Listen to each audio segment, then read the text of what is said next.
Okay.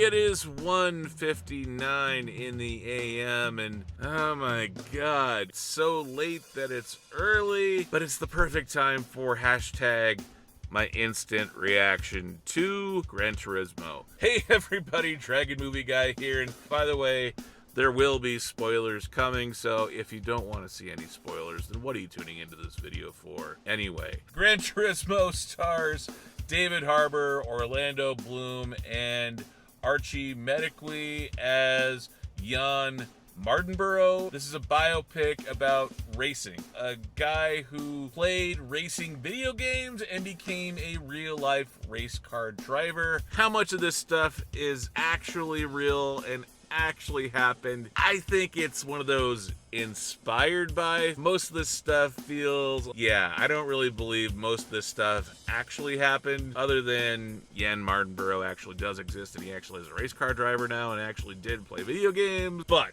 most of the stuff in this film, I would have to do a lot of research to actually confirm whether actually this stuff actually happened. I doubt it. I really doubt it. Okay, let's start with the good things first. This is a biopic. You know from the beginning exactly what's going to happen. And if you saw any of the trailers for Gran Turismo, you know exactly what this film is. Let's be honest, this is a giant plug for the Gran Turismo video game, and it just so happens that a guy who was really good at playing the Gran Turismo video game somehow became an actual race car driver. That part's actually kind of cool. Neill Blomkamp is the director. He's done stuff in the past like District 9 and Elysium. Those films are a lot better than this one. Why didn't they just make a streaming show? Gran Turismo would have made for a much better streaming show on any one of the many streaming services, but we will get to that later. Archie Madekwe plays Jann Mardenborough, our real-life video gamer who became a race car driver, and he actually does a relatively convincing job. Djimon Hounsou, and for some reason, Ginger Spice. Tell me what you want, what you really want. Geri Halliwell play his parents, which is actually kind of cool. Their family dynamic is one of the better parts of this film, and he goes on his journey. David Harbour from Stranger Things, Russian spy, and Orlando Bloom. You know, I kind of question why Orlando Bloom is really even in this film. He's in it in the beginning, and he's there at the end. On paper, it makes sense, but for most of this film, or the vast majority of this film, there's really no reason for Orlando Bloom just sort of there the whole time. His character really doesn't serve much purpose other than at the very beginning and at the very end, there in the background doing things. David Harbour actually probably does the best job out of any of the actors in this film. He plays the hard-ass biggest obstacle to overcome, but also the biggest cheerleader. I really know nothing about auto racing or esports video game playing other than the video games I played growing up, but David Harbour's character plays the guy who was once a race car driver and somehow washes out of being a race car driver and ends up being a crew chief. This is a little bit of a weird character for David Harbour to play. The guy in charge of all of the guys with wrenches and sockets, all of that kind of stuff. I have no idea whether this is based on an actual person or whether or not they're actually combining real life people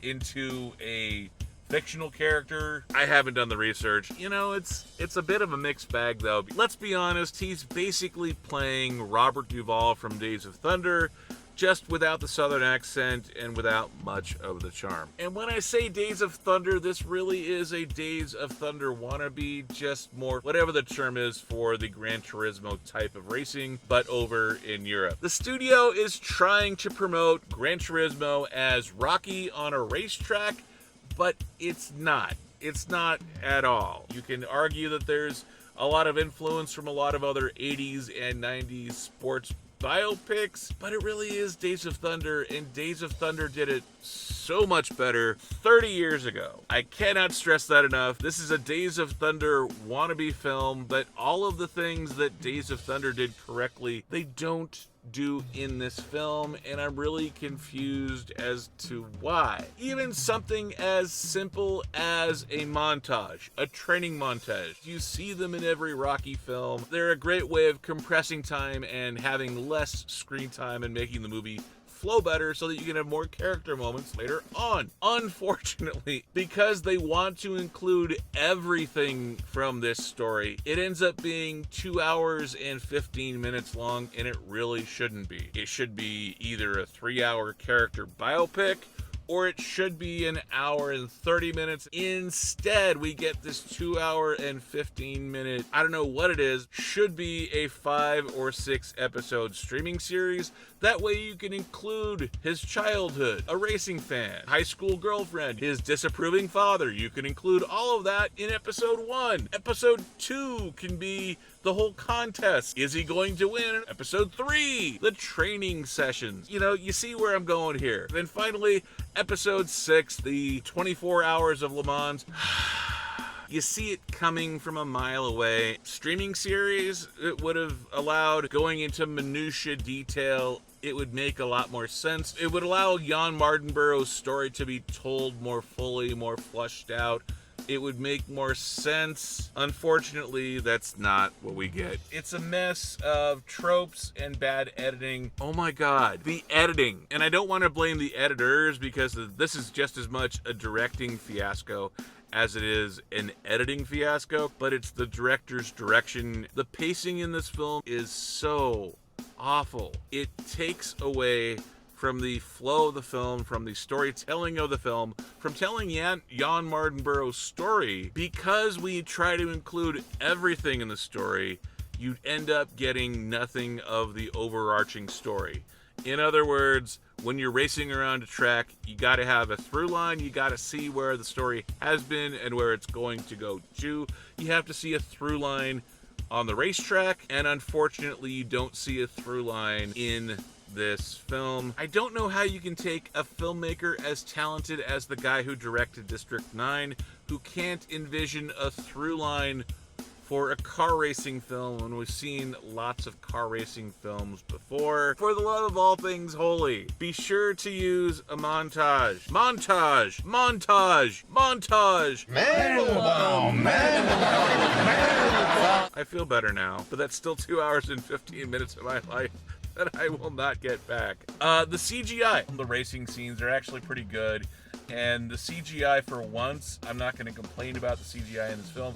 Even the CGI flames when there's the inevitable car crash and someone dies because of the flames and the car crash. In my opinion, CGI looks the worst during movement. And even in this film, the CGI during all these fast-moving scenes, it actually looks pretty good. So I will give the CGI credit for once. Pick a story, tell the story, and get rid of everything else. It's called editing, it's called directing. Look it up. We do have some good character moments too, like, for example, and I am a bit biased here because I played saxophone in high school. I'm from Seattle. I went to the University of Washington. Therefore, I am a bit biased because Kenny G of all things, had a big hit 30 years ago called Songbird. Na na na na na na na na na na. Your grandma probably played Songbird and you forgot entirely about it. Songbird is played in this film as the relaxation song that Jann Mardenborough plays to relax him before a race. It's actually pretty funny because David Harbour does the exact opposite, where he plays rock music to get him more excited and amped up. So Jann Mardenborough playing Kenny G relaxes him and calms him down before a race. It's actually one of the better character moments in this film. Unfortunately, Kenny G is not enough to save this film. Ginger Spice, so nice. She left the Spice Girls twice. This actually does a relatively good job in a small role as Jann Mardenborough's mother. Djimon Hounsou does a good job as the disapproving father. This film is not worth watching. It's not awful by any stretch. The racing scenes are pretty decent. And the CGI mixing augmented reality of the video game world into the real world racing,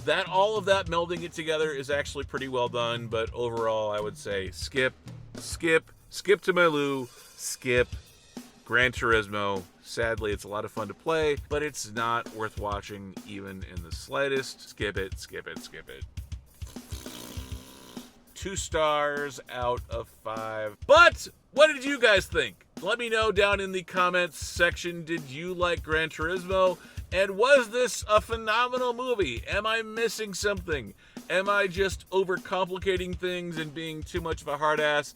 Is this movie fun and I'm just missing the whole damn thing? Let me know in the comments section down below. Also, be sure to like and hit subscribe so you find out whenever I post any videos to my channel. You can find out right away. So click the subscribe and bell notification. All of that. Click all of it. I've been Dragon Movie Guy. Thank you for watching, and I will see you next time. And be sure to click somewhere over here. There is a best suggested video for the next one to watch on my channel.